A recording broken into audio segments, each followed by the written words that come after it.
This morning we have my friend Kurt Cotter here.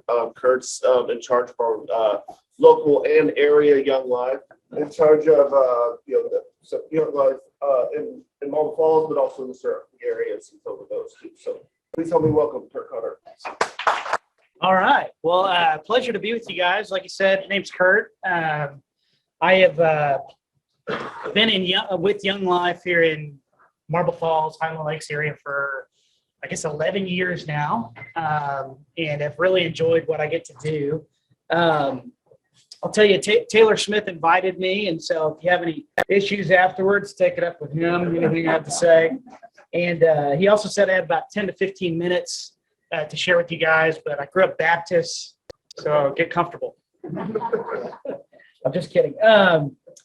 So I wanted to talk with you guys actually about two things today. Number one, I want to talk to you about Young Life. And then number two, I want to shamelessly plug another good thing that's taken place in our community. Some of you may have heard of it, but it's called 100 Man Give a Damn. And I'll tell you briefly about that at the end of this, because that's something that I think a lot of you guys could probably jump in on. So I want to start off with a little bit of a story that'll help bring some context to what we try to do in Young Life. But I grew up in Houston, Texas, and was homeschooled, grew up in a small church, and had a group of friends, and we would always try to come up with things to do. But if you live in Houston, and as you get older, you get a little more and more restless. And so we were always trying to come up with what's the next thing we could do. We've been to every sporting event. We've seen all the movies. We've ate at every restaurant. But there's not mountains. There's not rivers. There wasn't a lot of outdoor adventure. And so me and my friends were always trying to get creative of what could we go do to kind of scratch that adventure itch. And sometimes our ideas got kind of crazy. And so one day we had this idea, and maybe not the best idea we've ever had, but we decided we wanted to explore the underground system of Houston, the storm sewer system, where all the drainage water goes. This seemed like a great idea at the wise age of 18 years old. So we didn't really know how to get into it. So we drove my truck by Armand Bayou, found a place to park, and just started walking by the canal. And I was like, at some point, we're going to find where the water drains in, and then we can go underground and explore, and it's going to be awesome. We got headlamps, we're wearing dark clothes. We're walking along the bayou, and it's like a movie unfolding as our perspective changed. We're going around a bend in the bayou, and there on the other side of the bayou is this giant tunnel, big enough you could drive a semi-truck through it. And I was like, there it is. It's on the other side of the water. We got to go. So we get into the canal. We swim across. We're Navy sealing it. We get over there. It's nice and slimy. We crawl up. We stand there at the entrance to this tunnel, kick on the headlamps, and I was like, let's do it. So we start walking for hours. We spent over 4 hours underground. We took a left. We took a right. We crawled through this. We went through this. And then eventually I was like, guys, it's 3:30 in the morning. You got to get out of here. But we have no idea how to get back. I mean, we took so many turns, went through so many tunnels. I don't know. There's no telling how far we went. And luckily we had my friend John with us. And John was the pastor's son, but he was also a ballerina, and he was also a third-degree black belt in something. And so we're looking up above us, and there's this opening, and then above that's a manhole. I'm about 4 feet too short to get there. And all of a sudden, John, we hear him just kind of running through the tunnel. Latches on like this. I'm like, what? Pulls himself up, grabs the iron lid. And I was like, well, John can get out, but I'm in trouble. And so then his big veiny arm comes down, and my friends lift me up, and he beams me up, Scotty. And then eventually gets everybody out, and there's 5 of us standing in downtown Houston, just coming out of the sewer, like the Ninja Turtles. And I'm like, where do we go? So we're like, I guess we'll just walk towards the closest source of light that we see, which is like an Exxon station 2 blocks up the road. We have no idea how to get back to my truck. We didn't have iPhones back then. I certainly wasn't smart enough to bring a map. So we're trying to figure out where the heck we're going to go. So we start walking towards the Exxon station.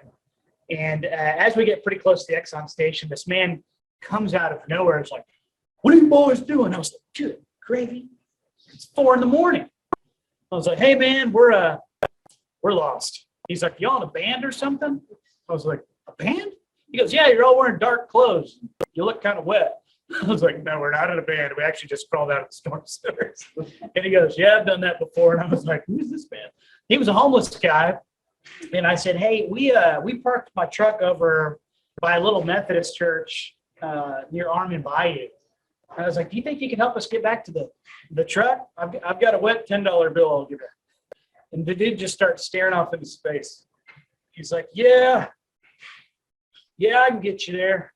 And I was like, "Okay." He goes, "You're going to walk towards Dallas. You're going to walk towards Dallas, and then you're going to see Enron. Enron's going to appear. And when you get to Dallas, you're going to hang a left, walk past a stoplight. You're going to pass a cemetery, and then there's going to be a big dog who's going to bark at you. Keep walking a couple blocks, get to that light, take a left. You should see your truck. Y'all have a good night." And I was like, "What?" I was like, "Walk toward, which way is Dallas?" But when he said Dallas, he kind of pointed this way. And so my friends and I was like, well, I guess that's all we got to go off of. So we just start walking towards Dallas. And, if you've ever been in a downtown setting, like as you walk, buildings are shifting and you start to, your view changes. And as we're walking towards Dallas, we start to see the giant Enron E appear on the side of the skyscraper. I was like, well, we're walking towards Dallas. There's Enron. And then sure enough, we get to a street sign that says Dallas. I was like, all right, I guess we hang a left. So we hang a left, we start walking, go a few blocks. We pass the cemetery, and I was like, guys, if a dog barks at me, I'm going to lose it. Sure enough, we walk down this street. There's a pit bull chained to a tree that's like, "Brr, brr." And I was like, okay. We get to the end of that road. There's a stoplight. We look left. There's the Methodist church. And lo and behold, he directed us right to my truck. We were dumbfounded because that walk took a half hour or so. We covered a long way underground. And I share that story, one, because stories engage us, right? When we talk to kids about Jesus, we want to engage them. But I share that story to say that we didn't know how true the words that he spoke were. And we want to share with kids the true words that Jesus spoke and how that can change their whole life. We had no idea how true his words were. Kids have no idea how true the words of Jesus are. They have no idea that when he says he loves them and he has a plan for them, that's real. When he says, "I am the way, the truth, and the life, no one gets to me but through, no one gets to the Father but through me," those things are true. And so in Young Life, really what we're trying to do is pretty simple. We are a vehicle to reach the unreached. I always say the simplest way to explain Young Life is this. Young Life is a caring adult stepping into the world of a spiritually disinterested kid and building a lifelong relationship with them in hopes that at some point on that journey, they come to a relationship with Jesus. And so that's really all Young Life's about. That manifests itself in different ways. Like yesterday, showing up into their world was me and one of my Young Life leaders going to the high school football practice, at 4:15 in the afternoon, and just hanging out on the sidelines with the coaches and meeting students. Other times, that's being a substitute teacher. During COVID, that was the only way that my staff and I could really be with kids. It's like, all right, I went to meet with Dr. Allen. I said, what could we do to keep building relationships with students, but also fill a need? And he's like, man, we're in some pretty strict protocols, but if you wanted to substitute teach, we need teachers desperately. And I was like, done. So I started substitute teaching.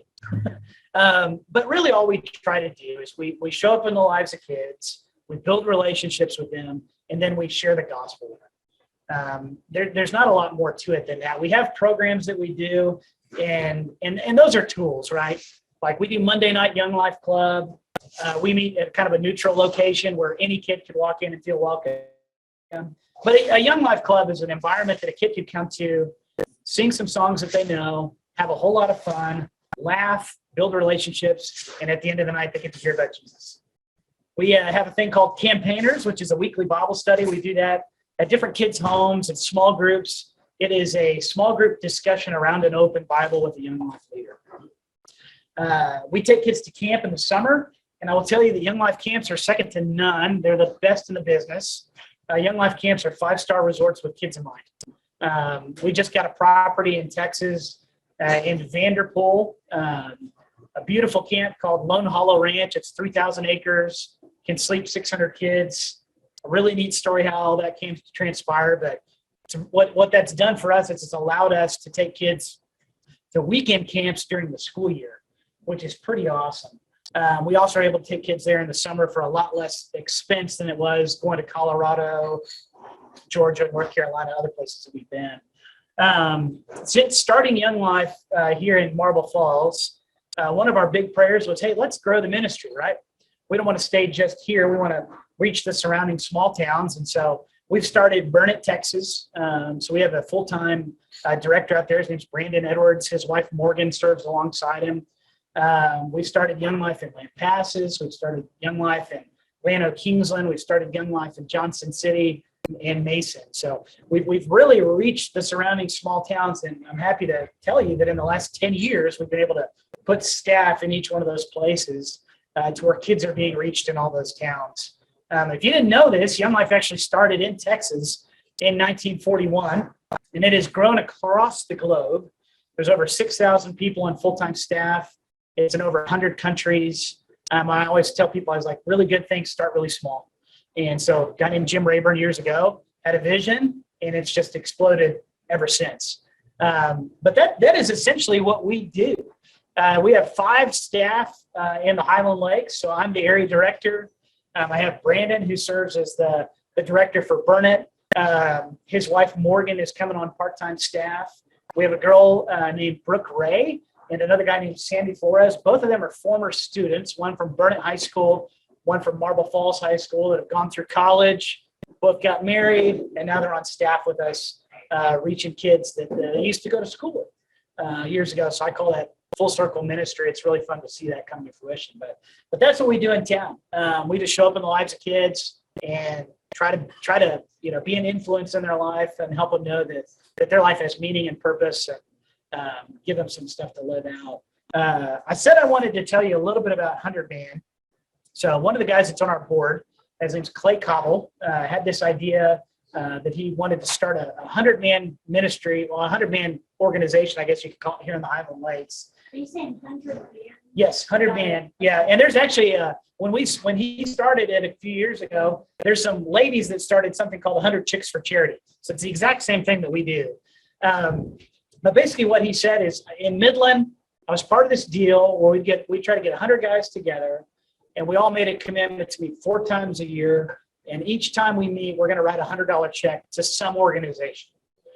Then we put the word out to nonprofits and said, hey, we're starting this organization.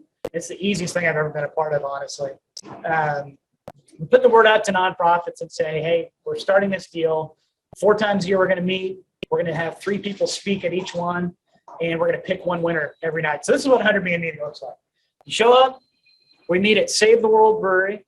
For the first 30 minutes, it's a social time. If you want to have a beer, you can have a beer. If you want a water, there's waters there. It's really just a gathering place. And 2 weeks prior to that, we invite 3 charities. We choose them at random. We have an Excel spreadsheet. I think there's 35 organizations in there. We hit a number generator, 1 through 35, picks 3 numbers. We call each 3 of those charities and say, hey, you've been chosen to present at 100 Man Give a Damn. That means you get 7 minutes to talk. Then we ask everybody to step out. So when you're there at the meeting, first 30 minutes, everyone's chatting, then presentations start. First organization speaks, second organization speaks, third organization speaks. They have to be local. They have to impact our community. And what happens is after everyone speaks, we ask them to step out, and then every man that's there votes. You put a little vote in a jar. We tally up the votes. We go tell the charity and say, hey, looks like the Boys and Girls Club won this week. Everybody write a $100 check to the Boys and Girls Club. If we have 100 men there, that's $10,000 for that organization. I think we've been doing it for about 3 years now, and it's been a really great thing. A lot of money's gone out. And the thing that I love about it is it's so simple. It's like I can't write a $10,000 check, but I can write a $100 check 4 times a year, no problem. And it makes a big impact. Young Life was a benefactor of that one time. We spoke and we were able to pay for a bus to send kids to camp. It was pretty incredible. But I made these and printed them out for the guys here if you want to take a couple extra. But our next meeting, September 29th at Save the World at 6:30. Show up 6:30, have a drink, hear from some great charities, write a $100 check, and call it a night. So does anybody have any questions about Young Life or 100? Good deal. All right. Hey, thank y'all for what you're doing in town. I know this goes a long way. Yes, Brandon. I was just going to ask, what is the qualification besides being local to be part of, like, to become a city? Love it. Great question. You have to be a registered nonprofit. So it can't just be somebody's great idea. It has to be an established deal. You have to be able to provide everyone a text, right off that night. But other than that, that's it. They can go to 100mangiveadamn.org. That's our website, and you can, log a charity on there.